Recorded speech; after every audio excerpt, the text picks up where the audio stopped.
Assalamualaikum warahmatullahi wabarakatuh. Alhamdulillah wassalatu wassalamu ala Rasulillah wa ala alihi wa ashabihi wa mawalah. Ikhwanu fiddin arsyadakumullah. Kalau kita membaca-baca sirah nabawiyah ya, perjalanan hidup Nabi Muhammad SAW, tentu kita akan banyak mendapatkan sekali hikmah, pelajaran ya, ibrah dari perjalanan hidup Nabi Muhammad SAW ya. Dan peristiwa-peristiwa yang Nabi alami itu ya, itu biasanya nanti bisa jadi terulang kembali ya, karena inilah tabiat daripada kehidupan ya. Peristiwa yang dulu pernah terjadi biasanya nanti akan terjadi lagi di masa yang akan datang. Saya ambil contoh ya, yaitu peristiwa yang dialami Rasulullah SAW setelah perang Hunain. Perang Hunain ini kan terjadi setelah Fathu Makkah ya, penaklukan kota Mekah di tahun 8 Hijriah. Yang singkat cerita saja Pak ya, itu Nabi SAW menang besar ya dari orang-orang kafir ya, walaupun awalnya Nabi sempat hampir kalah ya, dan Nabi mendapatkan banyak sekali ghanimah atau rampasan perang. Nah, dalam perang Hunain ini ya, itu banyak sekali orang-orang Quraisy yang baru masuk Islam itu ikut perang bersama Nabi SAW ya. Dan di awal perang itu yang tadi saya katakan Nabi sempat kalah itu, orang-orang Quraisy yang baru masuk Islam ini kabur semua karena ketakutan. Nah, kemudian yang memenangkan peperangan adalah sahabat-sahabat Nabi SAW yang memang asli dahulunya sudah pertama kali masuk Islam, kaum Muhajirin, kaum Ansor. Setelah selesai perang, pas acara pembagian ghanimah, rampasan perang, orang-orang Quraisy yang tadi kabur itu Pak, tanya ya, kabur, datang lagi kepada Nabi SAW minta jatah pembagian rampasan perangnya, padahal mereka kabur tadi. Dan Nabi SAW itu adalah orang yang paling pemurah ya, apalagi sama orang-orang yang baru masuk Islam. Kasih Abu Sofyan 100 onta, kasih si Fulan 100 onta, itu sama orang-orang tadi. Sedangkan para sahabat yang berdarah-darah, berpeluh-peluh ya, ikut perang tadi, masih belum dapat apa-apa ya, masih belum dapat apa-apa. Nah, ketika itulah ada seorang laki-laki dari Bani Tamim ya, yang para ahli sejarah itu mensifati ya, sosoknya itu adalah orang yang cekung matanya ya, menonjol bagian atas pipinya ya, menunjukkan kurus Pak ya, botak kepalanya ya. Ini namanya Dzul Khuwaisirah ya. Dzul Khuwaisirah ini kasak kusuk di belakang itu, di barisan para sahabat itu, merasa Nabi nggak adil gitu loh. Masa ini sahabat yang sudah berdarah-darah ini belum dapat apa-apa, orang Quraisy yang kabur itu malah dapat harta yang banyak itu. Dia bisik-bisik kepada Ali bin Abi Thalib radhiyallahu anhu. Ternyata Ali nggak berani ya. Maksudnya itu supaya ngingetin Nabi loh. Bisik-bisik kepada Utsman bin Affan radhiyallahu anhu, supaya ngingetin Nabi jangan melupakan mereka. Saya nggak berani, kata Utsman. Bisik-bisik kepada Umar bin Khattab radhiyallahu anhu, supaya ngingetin Nabi jangan lupa sama mereka. Juga nggak mau ya, sampai kepada Abu Bakar As-Siddiq radhiyallahu anhu, agar Abu Bakar itu mengingatkan Nabi ya, jangan sampai melupakan mereka. Abu Bakar juga mengatakan, saya tidak mau, saya tidak berani, kata Abu Bakar. Akhirnya Dzul Khuwaisirah inilah yang berteriak sekeras-kerasnya, ya Muhammad i'dil, hai Muhammad berlaku adillah gitu. Wah, Nabi SAW langsung memerah wajah beliau ya. Nabi itu kan kulitnya putih, menengok ke arah suara tadi. Dan beliau katakan, saya ini orang yang paling adil. Di dunia ini tidak ada orang yang paling adil selain saya. Karena beliau adalah utusan Allah.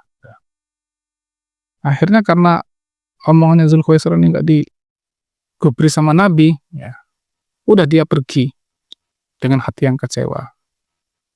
Nah, ketika itulah Rasulullah SAW bersabda kepada para sahabatnya, ya, yakhruju qaumun fikum tahkiruna salatakum ma'a salatihim. Nanti akan keluar kaum dari golongan kalian, ya. Dalam riwayat lain itu dikatakan min aslabihim, dari tulang rusuk dia, mereka, yaitu kaum yang kalian para sahabat itu merasa minder salat kalian dengan salat mereka. Kan? Saumakum ma'asiyamihim. Ya, siyamakum ma'asiyamihim. Kalian merasa minder puasa kalian dari puasa mereka. A'malakum ma'amalihim. Kalian merasa minder amalan kalian dengan amal mereka, sepertinya nggak ada apa-apanya. Yaqra'unal Qur'an la yujawizuna hanajirahum. Mereka itu baca Quran tapi nggak sampai tenggorokan mereka. Tuh, perhatikan Pak, tenggorokan aja nggak sampai, apalagi ke hati. Yamruquna minad-din muruqus sahmi minar ramiyah. Mereka akan keluar dari agama ini secepat anak panah keluar dari busurnya. Hadis riwayat Imam Bukhari. Nah, sejak inilah, ya, dikenal nanti suatu saat keturunannya Zulkhuwaisir ini dengan nama keturunan Khawarij, ya. Maksudnya orang yang keluar, ya, keluar dari barisan Islam, ya. Ibnu Jauzi rahimahullah di Talbis Iblis mengatakan awwalul Khawarij wa akbahum, ya, halatan Zulkhuwaisir. Khawarij pertama yang paling buruk adalah, ya, keadaannya adalah Zulkhuwaisir yang telah berani lancang memprotes Nabi SAW dalam pembagian harta rampasan perang. Hadis ini banyak sekali, rata-rata dalam Sahih Bukhari. Ya. Dan Nabi SAW waktu itu sampai juga mengatakan, lau adrakathum aqtulannahum qatala Tsamud. Kalau aku masih hidup berumur panjang, aku akan bunuh kelompok mereka itu seperti Allah membunuh kaum Samud. Nah, jadi itu niat Nabi. Waktu itu Zulkhuwaisir itu sudah mau dibunuh sama Khalid bin Walid dalam riwayat lain mobil Khattab. Mereka minta izin, deh. Tapi Nabi nggak mau, ya, nggak mengizinkan, ya, karena takut dibilang bahwa beliau telah membunuh sahabatnya sendiri. Ya, dan Zulkhuwaisir cuma sendirian waktu itu gitu. Tapi nanti di masa yang datang dia punya keturunan yang sangat banyak. Nah, yang paling fenomenal adalah pemberontakan kepada Khalifah Utsman bin Affan dan Ali bin Abi Thalib radhiyallahu anhuma. Ikhwan fillah sadakumullah. Jadi bibit-bibit, ya, Khawarij, ya, atau orang-orang yang keluar dari agama ini, ya, ini setiap tahun, setiap generasi pasti ada, ya. Dan para ulama itu berusaha memahamkan umat, ya, supaya umat ini agar tidak melenceng dari agama ini. Apa sifat-sifat Khawarij? Sifat-sifat Khawarij itu yang paling menonjol satu adalah suka mencela pemimpin, ya. Itu tadi Rasulullah SAW sebagai pemimpin, sikap beliau lebih mengutamakan para mu'allaf, ya, orang baru masuk Islam itu, untuk dikasih harta rampasan yang banyak itu dicela sama dia, ya, dianggap tidak adil. Ini kalau kita baca kisahnya utuh, Pak, itu akhirnya itu Nabi SAW itu membagi semua ghanimah itu sama orang-orang Quraisy yang baru masuk Islam tadi di Fathu Mekah tadi. Setelah habis, Nabi SAW datang menemui sahabat Ansor dan Muhajirin yang sudah berdarah-darah tadi. Beliau khutbah dengan khutbah yang panjang sampai akhir pada ucapan beliau, apakah kalian tidak rela kalau orang-orang Mekah itu pulang ke negeri mereka dengan membawa harta, dan kalian pulang ke Madinah membawa aku? Ya, nangis semua para sahabat itu, bercucuran air mata mereka sampai mengatakan, kami rela ya Rasulullah. Ya. Ini sejarah perang Nabi, menang, dapat rampasan banyak, tapi nggak bawa apa-apa. Nah, kalau kita baca terus kisahnya, banyak kisah-kisah menarik.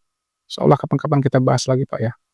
Yang kedua, sifat Khawarij itu adalah kaumnya suka suudzon, ya, kepada pemimpin-pemimpin mereka. Itu tadi, mereka suudzon, disangkanya karena Nabi ini orang Mekah, ya kan? Dulu kan Nabi orang Mekah, maka Nabi sangat royal kepada orang-orang Quraisy yang baru masuk Islam tadi, orang-orang Mekah tadi, ya, guna mengambil hati mereka, ya.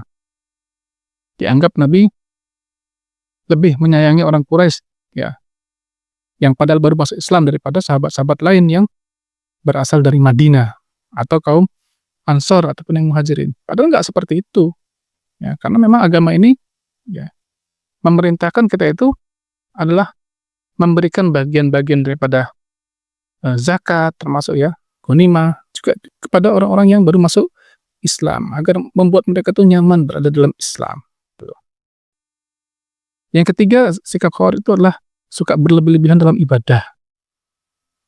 Ya, ini diceritakan oleh Ibnu Abbas radhiyallahu anhu ketika diutus oleh Khalifah Ali bin Abi Thalib radhiyallahu anhu untuk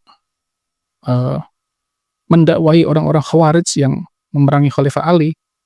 Ibnu Abbas masuk ke campnya orang Khawarij, ya. Apa komentar beliau, Pak? Ya, saya belum pernah melihat kaum yang paling serius sungguh-sungguh ibadah selain mereka. Ya, mata mereka cekung, ya, pipinya kempot, bibirnya kering, ya, badannya ceking semuanya. Kenapa? Karena kuatnya ibadah mereka. Tahajudnya aja habis isya sampai subuh, Pak. Tiap hari dia puasa, sehari bisa khatam itu Al-Quran. Waduh, geleng-geleng Ibnu Abbas. Pantas kan tadi Nabi di atas mengatakan, kalian para sahabat akan menganggap, ya, remeh ibadah kalian dari ibadah mereka. Jadi para sahabat saya sampai minder ngeliat ibadah orang-orang Khawarij itu. Ya. Tapi nanti ada penjelasan selanjutnya. Ya.